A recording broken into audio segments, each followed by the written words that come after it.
이번 영상은 서울대학교 병원 강남센터 가정의학과 최호천 교수님의 자문으로 제작되었습니다. 요즘 많은 사람들이 비만을 가지고 있는데요. TV에서나 유튜브에서 연예인들의 먹방이 유행을 하고 배가 나온 것을 캐릭터로 녹여 웃음을 주고 있습니다. 그래서인지 비만을 질병이라고 인식하지 못하는 경우가 많아지고 있는데요. 오늘은 저와 함께 비만에 대해서 알아보는 시간을 가져보겠습니다. 그럼 먼저 비만이란 무엇일까요?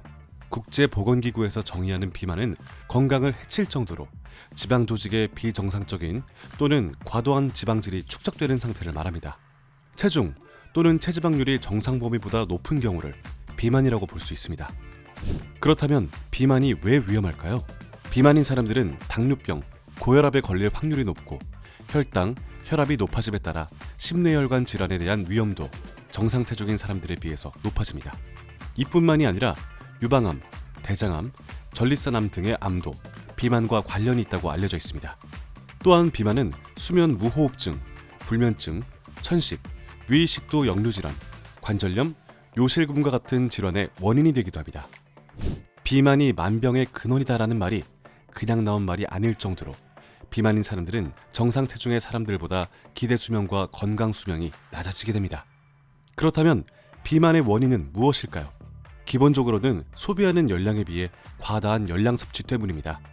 따라서 과식을 하거나 고칼로리 음식을 섭취하는 경우 비만이 되기 쉽습니다.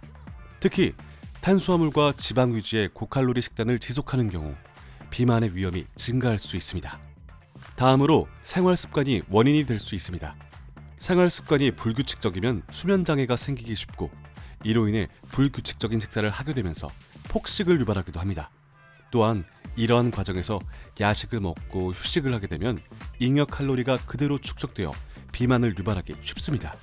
신체 활동의 부족도 칼로리 소모가 줄어들어 비만을 유발하게 됩니다. 교통수단의 발달로 걷기가 줄어들고 스마트폰 과사용으로 신체 활동이 감소하게 되면 비만이 되기 쉽습니다. 이외에도 정신적인 원인이 있을 수 있습니다. 폭식장애, 우울증과 같은 정신질환을 가지게 된다면 몸도 무기력하게 만들어 운동 부족과 함께 폭식을 유발하기도 합니다. 또한 과도한 스트레스도 폭식을 유발하곤 합니다. 국민건강영양조사에 따르면 국내 비만율이 2010년 30.9%에서 2022년에는 37.2%로 증가했다는 것을 알 수 있습니다. 남성은 36.4%에서 47.7%, 여성은 24.8%에서 25.7%로 남성 비만이 두드러지게 높아지고 있습니다. 연령대별로 살펴보자면 30, 40, 50대의 비만율이 높게 나타났다는 점을 주목해 볼 수 있습니다.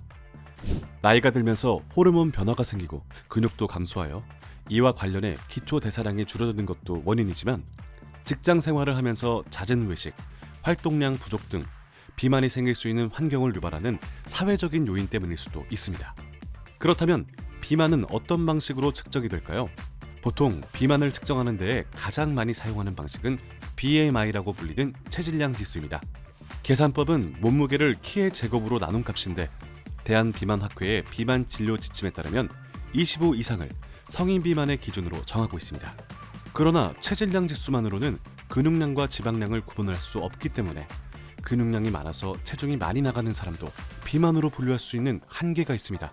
그래서 허리둘레, 특히 남성은 90cm 이상, 여성은 85cm 이상인 경우를 고려하여 비만의 건강 위험도를 평가할 필요성이 있습니다. 체질량 지수와 허리둘레에 따른 동반질환 위험도는 다음과 같습니다.